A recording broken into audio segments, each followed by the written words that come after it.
قتل جنديان سعوديان وأصيب 3 آخرون من مرافقي مندوب التحالف العربي في المنطقة العسكرية الأولى بمدينة سيئون بمحافظة حضرموت، وذلك جراء إطلاق نار من قبل جندي يمني تابع للواء 135 المنضوي تحت قيادة المنطقة العسكرية الأولى.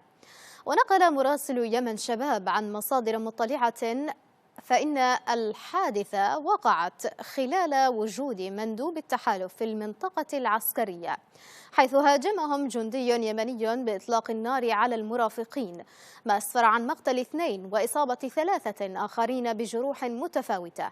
هذا ولم تصدر بعد تفاصيل رسمية حول ملابسات الحادثة أو الدوافع وراءها.